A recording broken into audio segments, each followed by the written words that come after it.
जय श्री हरि विष्णु। जय तुलसी मैया की। कार्तिक मास के पावन अवसर पर आज हम कार्तिक मास का 9वें अध्याय का श्रवण करेंगे। बोलो विष्णु भगवान की जय, बोलो तुलसी मैया की जय। जो पढ़े सुनेगा इसे वह होगा भव से पार।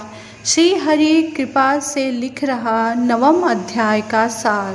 बोलो विष्णु भगवान की जय। राजा पृथ्वी बोले, हे श्रेष्ठ मुनि नारद जी, आपने कार्तिक मास के व्रत में जो तुलसी की जड़ में भगवान विष्णु का निवास बताकर उस स्थान की मिट्टी का पूजन करना बताया है, अतः मैं श्री तुलसी जी के महात्म को सुनना चाहता हूँ। तुलसी जी ने कहा और कैसे उत्पन्न हुई यह बताने की कृपा करें। नारद जी ने कहा, हे राजन, आप ध्यानपूर्वक तुलसी जी की महत्व और उनके जन्म का प्राचीन इतिहास सुनिए।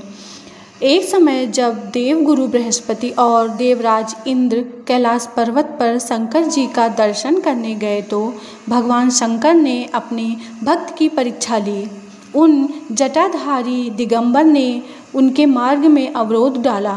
यद्यपि वह तेजस्वी, शांत, लंबी भुजा, चौड़ी छाती वाले गौरवर्ण अपने विशाल नेत्रों से युक्त तथा सिर पर जटा धरे वैसे ही बैठे थे, तथापि उन भगवान शंकर को न पहचान कर इंद्र ने उनका नाम, धाम आदि परिचित पूछा और कहा, श्री शंकर जी अपने स्थान पर हैं या कहीं गए हैं। इस पर उस तपस्वी ने कुछ नहीं कहा, परंतु त्रिलोकीनाथ के ऐश्वर्य से गर्वित होकर इंद्र कब तक चुप रहते। उन्होंने क्रोधित होकर तपस्वी से कहा, अरे मैं पूछता हूँ, तू उत्तर क्यों नहीं देता? मैं अभी तुझे वज्र मारता हूँ, फिर देखता हूँ तुझे दुमति की रक्षा कौन करता है।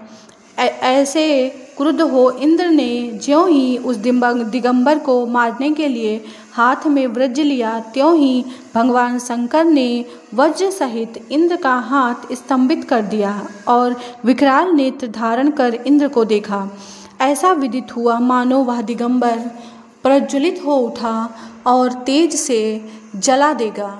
भुजाएं स्तंभित होने से इंद्र के क्रोध और दुख का अंत न रहा, परंतु ज्यों ही बृहस्पति जी ने उस पुरुष को प्रज्वलित देखा, त्यों ही अपनी बुद्धि से उसको शंकर भगवान जानकर प्रणाम किया और दंडवत कर स्तुति की। बृहस्पति जी ने भगवान शंकर से कहा, हे दीनानाथ, हे महादेव, आप अपना क्रोध रोक कर इंद्र के अपराध को क्षमा कर दीजिए।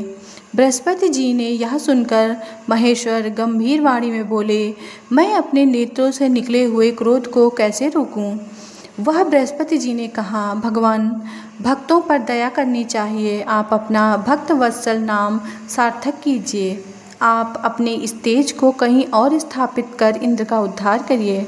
भगवान शंकर ने गुरु बृहस्पति से कहा, मैं तुम्हारी स्तुति से प्रसन्न हूँ, जो तुमने इंद्र को जीवन दान दिलवाया है। मैं विश्वास करता हूँ कि तुम मेरे नेत्रों की अग्नि अब इंद्र को पीड़ित नहीं करेगी।